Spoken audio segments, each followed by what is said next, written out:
Friends ఒక family చనిపోయిన వాళ్ళకి స్నానం చేయించే జాబ్ చేస్తూ ఉంటుంది. అయితే ఆ శవాలు నార్మల్ ఇవి కాదు, పగబట్టి ప్రాణం తీసే దెయ్యాలు. అయితే అనుకోకుండా చాలా తక్కువ టైంలో ముగ్గురు చనిపోతారు. వీళ్ళు హార్ట్ అటాక్ వచ్చో యాక్సిడెంట్ అయ్యో వీళ్ళు చనిపోలేదు. దానికి ఒక బలమైన కారణం ఉంది. అదేంటో చూద్దాం. చల్లని మజ్జిగ తాగుతూ భయపడుతూ చూడండి. సిటీ అనే మహిళని ఆమె కూతురు లైలాని చూపించడంతో మూవీ స్టార్ట్ అవుతుంది.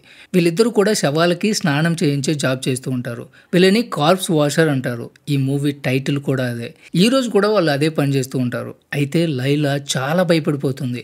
ఎందుకంటే ఈ రోజు చనిపోయిన మహిళ డెడ్ బాడీ బాగా పాడైపోయి పురుగులు పట్టుంటుంది. ఆమె శరీరం చాలా గాయాలతో నిండుంటుంది. ఇంకా భయపెట్టే విషయం ఏంటంటే వాళ్ళు ఆమె శరీరం మీద నీళ్లు పోయగానే ఆ చనిపోయిన మహిళ డెడ్ బాడీ కళ్ళు తెరుస్తుంది. సీన్ కట్ అయిపోయి కొన్ని రోజుల క్రితం సీన్ చూపిస్తారు. వీళ్ళంతా కూడా జటాస్ అనే మహిళ ఇంట్లో బర్త్డే పార్టీకి అటెండ్ అయి ఉంటారు. అక్కడికి సిటీ ఆమె ఫ్రెండ్స్ అందరూ కూడా వచ్చి ఉంటారు.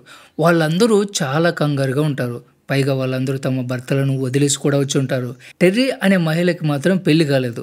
ఏదేమైనా అందరూ బాగా పార్టీ ఎంజాయ్ చేసి ఇంటికి వెళ్ళిపోతూ ఉంటారు. సిటీ పార్టీలో చాలా సైలెంట్గా ఉంటుంది. అలాగే ఇంటికి వెళ్ళేటప్పుడు కూడా సైలెంట్గానే కనిపిస్తుంది. ఇదిలా ఉంటే ఆమె కూతురు లైలా మాత్రం చాలా నిరాశగా బాధగా ఉంటుంది. ఎందుకంటే ఆమె ఒక మేకప్ ఆర్టిస్ట్ కావాలనుకుంటుంది. అందుకే ఆమెకి ఈ పని చేయడం ఇష్టం లేదు. తర్వాత వాళ్ళ ఇంటికి వెళ్ళిపోతారు.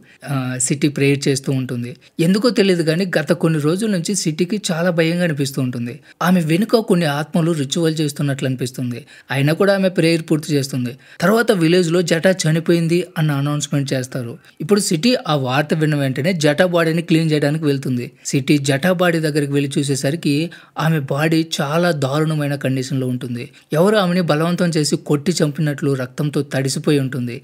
సిటీ ఆమె బాడీకి స్నానం చేయించి ఇంటికి తిరిగి వచ్చేస్తుంది. ఇంటికి రాగానే వాళ్ళ ఇంట్లో రూఫ్ బ్రేక్ అయిపోయి ఉంటుంది. సిటీ తన కొడుకు ఇద్దరు కలిసి వర్షం నీళ్లు ఇంట్లోకి రాకుండా ఆపే ప్రయత్నం చేస్తూ ఉంటారు. అయితే సిటీ చాలా కంగారుగా చనిపోయిన అమ్మాయిల బట్టలు కాల్చేయడం లైలా చూస్తుంది. లైలా తన తల్లిని ఏం చేస్తున్నావు అని అడుగుతుంది. అప్పుడు సిటీ చనిపోయిన వాళ్ళ బట్టలు కాల్చేయాలి అని చెప్తుంది. వాళ్ళు ఆ బట్టలు కాలుస్తున్నప్పుడు అందులో చిరిగిపోయిన ఒక ఫోటో దొరుకుతుంది. అందులో లైలా మదర్ సిటీ కూడా ఉంటారు. ఇంకోవైపు సిటీకి విచిత్రమైన సంఘటనలు ఎదురవుతూ ఉంటాయి. సిటీ రూమ్లో పడుకున్నప్పుడు లైలా డోర్ క్లోజ్ చేసావా అని అడుగుతుంది. అయితే సమాధానం ఏమీ రాకపోవడం వల్ల ఆమె వెనక్కి తిరిగి చూస్తుంది. అక్కడ ఎవరు ఉండరు. ఇదంతా చూసి ఆమె చాలా భయపడిపోతుంది. ఈలోగా లైలా నిజంగానే గదిలోకి వస్తుంది. కానీ సిటీ ఈ విషయం తన కూతురు దగ్గర దాచిపెడుతుంది. కొంచెం సేపు తర్వాత ఆమె వాష్రూమ్కి వెళ్తుంది. అక్కడ ఆమెకి అద్దంలో తన రూపం చాలా భయంకరంగా కనిపిస్తుంది. తర్వాత సిటీ గదిలోకి వెళ్ళి పడుకుంటుంది. అందరూ నిద్రపోతూ ఉంటారు. అప్పుడు ఒక ఆత్మ నీడ ఆ గదిలోకి వచ్చి సిటీ గొంతు నొక్కేస్తుంది. ఇక్కడ సీన్ కట్ అయిపోతుంది. ఉదయం లైలా నిద్ర లేవగానే తన మదర్ దారుణంగా చనిపోయి ఉండడం చూస్తుంది. ఆ మంచం మొత్తం రక్తంతో తడిసిపోయి ఉంటుంది. ఇదంతా చేసింది రాత్రి వచ్చిన ఆ దెయ్యం నీడ. సిటీ చనిపోవడం వల్ల ఆమె పిల్లలిద్దరూ చాలా బాధపడిపోతారు. ఇదిలా ఉంటే ఆ ఊర్లో చనిపోయిన వాళ్ళకి స్నానం చేయడానికి వీళ్ళ ఫ్యామిలీ తప్ప వేరే వాళ్ళు ఎవరు కూడా లేరు. కాబట్టి లైలానే స్వయంగా తన మదర్కి స్నానం చేయాల్సి వస్తుంది. ఆ సమయం రాగానే లైలా స్నానం చేయడానికి నీళ్లు పోస్తుంది. అప్పుడు సడన్గా ఆమె కళ్ళు తెరుస్తుంది.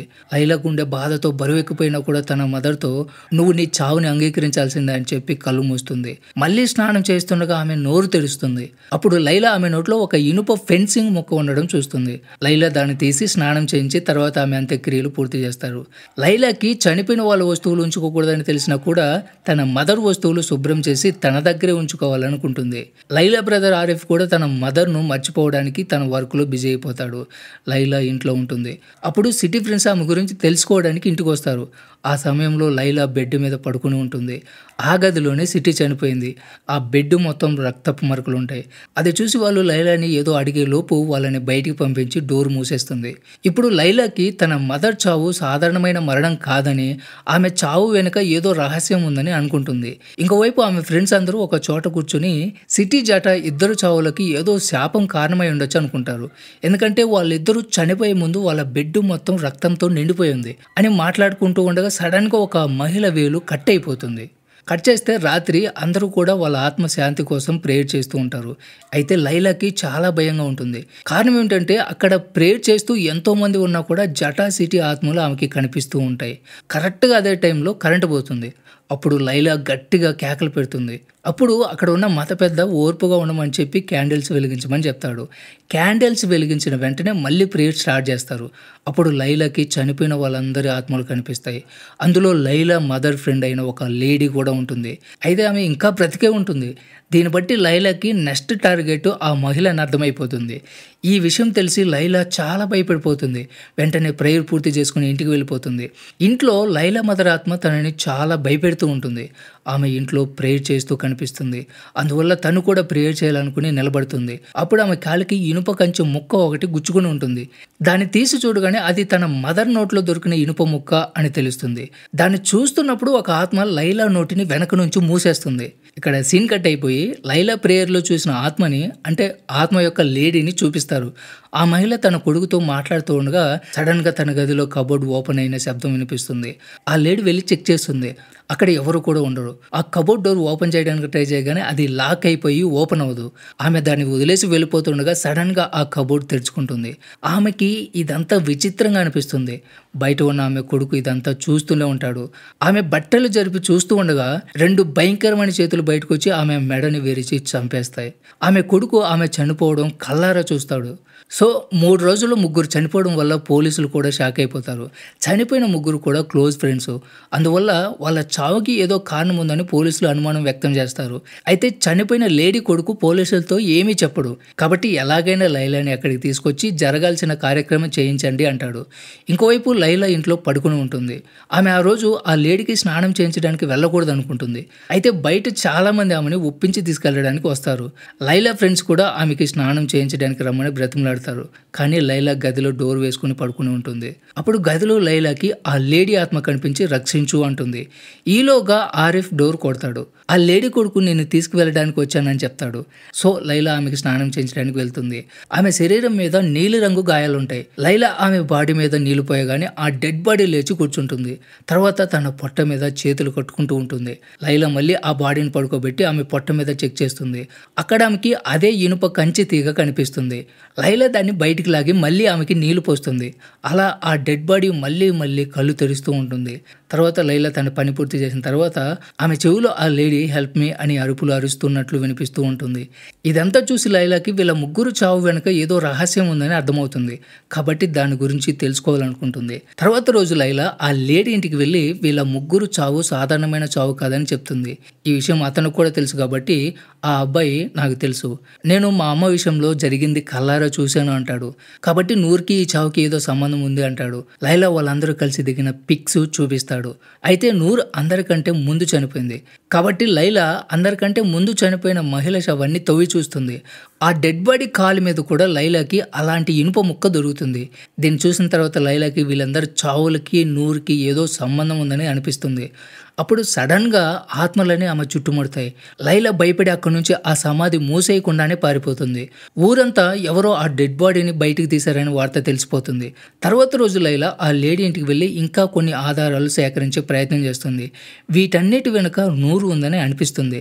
చాలా ఫొటోస్లో కూడా ఆమె ఉంటుంది. అదే టైంలో అక్కడికి చనిపోయిన మహిళ గ్రూప్లో ఉండే డైరీ అనే ఒక ఫ్రెండ్ వస్తుంది. లైలా ఆమెని నూరు గురించి అడుగుతుంది. అప్పుడు ఆమె గట్టిగా కేకలు పెడుతూ మొహం గోలతో రక్కేసుకుంటూ ఉంటుంది.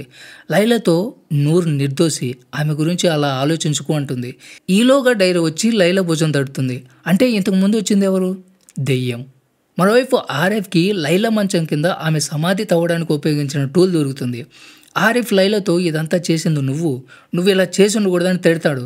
అప్పుడు లైలా తన దగ్గర ఉన్న ఇనుప ముక్కను చూపించి అక్కడ జరుగుతున్నది మొత్తం తన బ్రదర్తో చెప్తుంది. ఇదంతా ఏదో శాపం వల్ల జరుగుతుంది అని చెప్తుంది. అయితే అదే సమయంలో బయట కిటికీ దగ్గర నిలబడి ఉన్న ఒక మహిళ ఇదంతా విని ఊర్లో వాళ్ళందరికీ చెప్పేస్తుంది. అప్పుడు ఊర్లో మహిళలందరూ ఏదో శాపం వల్ల ఊర్లో ఆడాళ్ళందరూ చనిపోతున్నారని మాట్లాడుకుంటారు. ఇదంతా ఎవరో నూర్ అనే మహిళ వల్ల జరుగుతుంది అని చెప్పుకుంటూ ఉంటారు. అప్పుడు కొంతమంది మహిళలు నూర్ గురించి మాట్లాడుకుంటూ ఆమె భర్త చనిపోయిన తర్వాత తను ఊర్లో మగవాళ్ళందరినీ వలలో వేసుకునిందని, ఆ కారణం చేత ఊర్లో ఆడాళ్ళందరూ కలిసి ఆమెను ఊరు నుంచి తరిమేశారని మాట్లాడుకుంటారు. వాళ్ళు లైలా ఫ్రెండ్స్తో కూడా ఈ విషయం చెప్తారు. ఒకవేళ అలా నిజంగానే జరిగి ఉంటే అది ఆ అమ్మాయి తప్పు కాదు, ఆ మగవాళ్ళ తప్పు అని చెప్తుంది. ఈ విషయం ఊరంతా తెలిసిపోయిందని లైలాకి తెలియగానే లైలా ఊరందరికీ ఈ విషయాన్ని స్ప్రెడ్ చేసిన మహిళ దగ్గరికి వెళ్ళి తిడుతుంది. మీకు ఇలా చేయాల్సిన అవసరం ఏముంది అంటుంది. ఈలోగా పోలీస్ ఆఫీసర్ అక్కడికి వస్తాడు. లైలాతో, చూడమ్మా, ఇక్కడ ఏమైతే జరిగిందో అది చాలా తప్పు. ఒకవేళ మీకు ఏదైనా విషయం తెలిస్తే అది పోలీసులకు చెప్పాలి, అంతేకాని ఇలా ఊరందరికి చెప్పి భయపెట్టకూడదు అంటాడు. అలాగే ఆ ముగ్గురు చావులకి నూరుకి ఎలాంటి సంబంధం లేదు. ఒకవేళ నీకు ఏదైనా విషయం తెలిస్తే నువ్వు ముందుగా మాకు చెప్పాలి అంటాడు. తర్వాత పోలీస్ ఆఫీసర్ అక్కడి నుంచి వెళ్ళిపోయిన తర్వాత ఆ మహిళ పరిస్థితి చాలా దారుణంగా మారిపోతుంది. ఆత్మలన్నీ కూడా ఆమెను ఆవహిస్తాయి. ఆ మహిళ శరీరంలోకి వచ్చిన నూరు ఆత్మ లైలాతో, వీళ్ళందరూ కలిసి నా మీద నిందలు వేశారు. నాకు వీళ్ళ భర్తలకి ఎలాంటి సంబంధం లేదు, కానీ వీళ్ళు నాకు వాళ్ళతో సంబంధం అంటగట్టారు. ఇందులో నా తప్పేమీ లేదు, నాకేమీ తెలీదు అని చెప్తుంది. అదే సమయంలో చనిపోయిన మిగతా వాళ్ళ ఆత్మలు కూడా ఆమెలో ప్రవేశించి ఇప్పుడు కూడా రోడ్ని తప్పు చేసింది అంటూ తిడుతూ నిందలు వేస్తూ ఉంటారు. ఇదంతా విని లైలా కన్ఫ్యూజ్ అయిపోతుంది. కొంచెం సేపు తర్వాత ఆ మహిళ సాధారణ స్థితికి వచ్చేస్తుంది. అప్పుడు లైలా తిరిగి తన ఇంటికి వెళ్ళిపోతుంది. లైలా ఇంట్లో ఫోటోలన్నీ జత చేసి చూస్తూ ఉంటుంది. అప్పుడు ఆరిఫ్ అక్కడికి వస్తాడు. ఆ ఆధారాలన్నీ కూడా ఆమెకి చనిపోయిన డెడ్ బాడీస్ దగ్గర దొరికినవి కాబట్టి ఆరిఫ్ తన సిస్టర్తో, నువ్వు ఇదంతా చేయడం ఆపై, ఇది మనకంత మంచిది కాదని చెప్తాడు. కానీ లైలా అందుకు అంగీకరించదు. ఎందుకంటే ఆమె మన అమ్మ వేల మూలంగానే చనిపోయింది కాబట్టి అసలు కారణం ఏంటో తెలుసుకోకుండా నేను ఈ విషయాన్ని వదిలిపెట్టను అని చెప్తుంది. తర్వాత రాత్రి లైలా బెడ్ మీద నిద్రపోతూ ఉంటుంది. అప్పుడు అందరినీ చంపిన అదే ఆత్మ నేడు అక్కడికి వచ్చి లైలా గొంతు పట్టుకుంటుంది. ఇప్పుడు ఆ ఆత్మ లైలాను కూడా చంపేస్తుంది. తర్వాత లైలా డెడ్ బాడీకి కూడా అంత్యక్రియలు నిర్వహిస్తారు. ఇప్పుడు ఆమె డెడ్ బాడీ కళ్ళు తెరుస్తుంది. అప్పుడు ఆమెకి స్పృహ వస్తుంది. సడన్గా కళ్ళు తెరిచి చూస్తుంది. అంటే ఇదంతా ఆమెకు వచ్చిన ఒక భయంకరమైన కళ అనమాట. తర్వాత లైలా అక్కడి నుంచి తన ఫ్రెండ్స్ ఇంటికి పారిపోతుంది. అక్కడ లైట్స్ కింద ఆమెకి కొన్ని పిక్చర్స్ దొరుకుతాయి. అవన్నీ కూడా చనిపోయిన మహిళలందరికీ చెందినవే. ఆ ఫోటోల వెనక కూడా ఏదో చేతపడి చేసినట్లు రాసి ఉంటుంది. అందుకని ఇవన్నీ చూసి లైలా వీటన్నిటికీ కారణం నూరు కూతురు రీటా అని అర్థం చేసుకుంటుంది. ఇదంతా చేసిన తర్వాత ఆమె వెంటనే ఈ విషయం చెప్పడానికి డైరీ ఇంటికి వెళ్తుంది. అయితే మరోవైపు డైరీ ఇంకో ఫ్రెండ్ని ఆత్మలు ఆవహించి ఆమెను కూడా కంట్రోల్ చేస్తూ ఉంటాయి. తర్వాత నూరు ఆత్మ ఆమెను చంపేసి ఆమె కంట్లో కూడా ఇనుప ముక్కను గుచ్చుతుంది. దీన్ని బట్టి వీళ్ళందరూ చనిపోవడానికి కారణం నూరు ఆత్మ అని కన్ఫర్మ్ అయిపోతుంది. లైలా డైరీ ఇంటికి వెళ్ళేసరికి అక్కడ చనిపోయిన మహిళలందరి ఆత్మలు కనిపిస్తాయి. అక్కడ లైలాకి ఇప్పుడే చనిపోయిన ఆ మహిళ ఆత్మ కూడా కనిపిస్తుంది. అయితే లైలాకి ఆమె చనిపోయిందన్న విషయం కూడా తెలియదు. దీన్ని బట్టి లైలాకి ఇప్పుడు ఆ మహిళ కూడా చనిపోయిందని తెలుస్తుంది. కాబట్టి ఆ వెంటనే లైలా ఆమె ఇంటికి వెళ్తుంది. మనకు తెలిసిందే కదా, ఎవరైనా చనిపోతే లైలా వెళ్ళి వాళ్ళకి స్నానం చేయాలి. కాబట్టి లైలా తన పనిని పూర్తి చేయడానికి వెళ్తుంది. అప్పుడు లైలాని చూడగానే ఆ డెడ్ బాడీ లేచి నిలబడుతుంది. అప్పుడు ఆ డెడ్ బాడీ శరీరంలో నుంచి ఆ ఇనుప కంచె తీగ బయటకు వస్తుంది. ఆ ఆత్మలన్నీ ఒక్కసారిగా లైలాని భయపెడతాయి. ఆ ఇనుప తీగ లైలాకి చుట్టుకుని ఆమె ఊపిరాడకుండా కింద పడి గిలగిలా కొట్టుకుంటూ ఉంటుంది. అదే టైంలో ఆ మహిళ చనిపోయిన వార్త విని పోలీస్ ఆఫీసర్స్ అక్కడికి వస్తారు. వాళ్ళు డోర్ తెరిచి చూసేసరికి లైలా గిలగిలా కొట్టుకుంటూ నేల మీద పడి ఉండడం కనిపిస్తుంది. అయితే పోలీసులు చూడగానే లైలా లేచి నిలబడుతుంది. తనకి ఏమీ కాలేదు అన్నట్లుంటుంది. మరోవైపు ఊరి జనమందరూ కూడా కూడగట్టుకుని అక్కడికి వచ్చి ఉంటారు. వాళ్ళలో నూరు కూతురు రీటా కూడా ఉంటుంది. అప్పుడు లైలా పోలీస్ ఆఫీసర్తో, ఈ అమ్మాయే ఇదంతా జరగడానికి కారణమని చెప్తుంది. ఈమె కారణంగానే ఈ ఊర్లో మహిళలందరూ కూడా చనిపోతున్నారు. ఈ అమ్మాయి ఆ నూరు కూతురు అని చెప్తుంది. లైలా అందరి ముందు ఆ అమ్మాయిని తిడుతూ ఉండగా ఆ అమ్మాయి లైలాని కౌగిలించుకుని, ఇది వాళ్ళ పాపం, నువ్వు అందులో కలగజేసుకోవద్దని చెప్పి వెళ్ళిపోతుంది. లైలాకి ఆ అమ్మాయి ఏం చెప్పిందో అర్థం కాదు. అయితే సడన్గా అక్కడ ఉన్న మహిళలందరూ కూడా నొప్పితో అల్లాడిపోతూ ఉంటారు. అసలు అక్కడ ఏం జరుగుతుందో ఎవరికి అర్థం కాదు. దీన్ని బట్టి అక్కడ ఉన్న వాళ్ళందరికీ కూడా ఇదంతా జరగడానికి కారణం రీటా అని అనిపిస్తుంది. కాబట్టి అందరూ రీటా ఇంట్లోకి చొరబడి ఆమెని ఈడ్చుకుంటూ బయటికి తీసుకొస్తారు. రీటా వాళ్ళందరితో, మీరు మా అమ్మకి బాధ కలిగించారు కాబట్టి ఈరోజు మీరంతా అనుభవిస్తున్నారు అంటుంది. ఇక్కడ సీన్ ఫ్లాష్ బ్యాక్కి వెళ్తుంది. ఇక్కడ అసలు నూరు విషయంలో ఏం జరిగిందో చూపిస్తారు. నిజానికి లైలా తల్లి సిటీ ఆమె గ్రూప్ ఫ్రెండ్స్ వాళ్ళ హస్బెండ్ నూరు వెనకాల పడుతూ ఉంటాడు. అంటే నూరు కారణంగానే వాళ్ళందరినీ వాళ్ళ భర్తలు వదిలేశారు. అయితే ఆ మహిళలందరూ కూడా వాళ్ళ భర్తలను తిట్టడానికి బదులుగా నూరు మీద మాత్రమే నిందలు వేసి ఆమెను ఇంట్లో నుంచి కొట్టి ఈడ్చుకుంటూ బయటికి తీసుకొచ్చి అతి దారుణంగా హింసించి కొట్టి చంపేస్తారు. ఆమెకి ఎంత బాధాకరమైన చావునిచ్చారంటే ఇనుప కంచి తీగను తీసుకొచ్చి ఆమె శరీరానికి చుట్టి లాగి ఆమె శరీరం రక్తం కారేలా టార్చర్ చేసి ఆమెను చంపేశారు. ఆమెని టార్చర్ పెట్టిన వాళ్ళలో లైలా తల్లి సిటీ, ఆమె ఫ్రెండ్స్, జటా, డైరీ ఇలా అందరూ ఉన్నారు. అందుకే నూరు వాళ్ళని చంపిన తర్వాత వాళ్ళ శరీరం మీద ఆ ఇనుప కంచె ముక్కల్ని వదిలేసింది. సీన్ మళ్ళీ ప్రెజెంట్లోకి వస్తుంది. రీటా కోపంగా అందరితో, నేను నా తల్లి చావుకి మీ మీద బదులు తీర్చుకోలేకపోయాను. కానీ సంతోషించదగ్గ విషయం ఏమిటంటే, మా అమ్మ తన చావుకి మీ మీద బదులు తీర్చుకుంది అంటుంది. ఇదంతా విని అక్కడున్న మహిళలందరూ రీటాని కింద పడేసి కొడుతూ ఉంటారు. లైలా దూరంగా నిలబడి ఇదంతా చూస్తూ ఉంటుంది. అప్పుడు లైలా మదర్ ఆత్మ ఆమె దగ్గరకొచ్చి ఇదంతా ఆపేయి అని చెప్తుంది. సో లైలాకు కూడా ఇదంతా కరెక్ట్ కాదనిపిస్తుంది. ఎందుకంటే రీటాని చంపడం వల్ల ఇదంతా ఆగిపోదు. కాబట్టి లైలా వాళ్ళందరిని ఆపడానికి వెళ్తుంది. కానీ వాళ్ళు లైలాను కూడా కింద పడేసి రీటాతో పాటు కొడుతూ ఉంటారు. అది చూసి లైలా బ్రదర్ ఆరిఫ్ ఆమెను కాపాడడానికి అక్కడికి వెళ్తాడు. అప్పుడు ఒక లేడీ చేతిలో ఉన్న రాడ్ అతనికి తగలడం వల్ల అక్కడికక్కడే చనిపోతాడు. సో ఇదంతా చూసి అక్కడ ఉన్న మహిళలందరికీ వాళ్ళు చేస్తున్నది తప్పు అని అర్థమైపోతుంది. కానీ అప్పటికే ఆలస్యం అయిపోయి ఉంటుంది. ఒక మనిషి ప్రాణం పోయింది. కొంచెంసేపు తర్వాత రీటా కూడా చనిపోతుంది. అప్పుడు లైలా వాళ్ళిద్దరిని కాపాడలేకపోయాను అని బాధపడుతూ ఉంటుంది. ఇక్కడ సీన్ కట్ అయిపోయి చనిపోయిన వాళ్ళిద్దరి ఫ్యూనరల్ చూపిస్తారు. లైలా ఇప్పుడు కూడా అదే పని చేస్తూ ఉంటుంది. అంటే కార్ప్స్ వాసర్గానే ఆమె వర్క్ చేస్తూ ఉంటుంది. ఈరోజు ఆమె ఒక మహిళ డెడ్ బాడీకి స్నానం చేస్తూ ఉంటుంది. అప్పుడు ఆ మహిళ శరీరంలో లైలాకి ఒక సూది దొరుకుతుంది. దాన్ని చూసిన తర్వాత లైలాకి ఈ మహిళ కూడా తను చేసిన పాపంకి చనిపోయిందని అర్థం చేసుకుంటుంది. అంటే ఈమెను చంపింది రీటా అని అర్థమైపోతుంది. రీటా కూడా తన మదర్ లాగే తన చావుకి బదులు తెచ్చుకుంటుంది. అంటే తన మీద దాడి చేసిన చంపిన మహిళలందరి పిన్స్ రీటాకి గుచ్చుకుని ఉంటాయి. అందువల్ల రీటా చంపిన తర్వాత వాళ్ళందరికీ పిన్స్ గుచ్చుతుంది. ఈ సీన్తోనే మూవీ ఎండ్ అయిపోతుంది. సో ఇది ఫ్రెండ్స్ ఇవాల్టి video. Don't forget subscribe. Thanks for watching.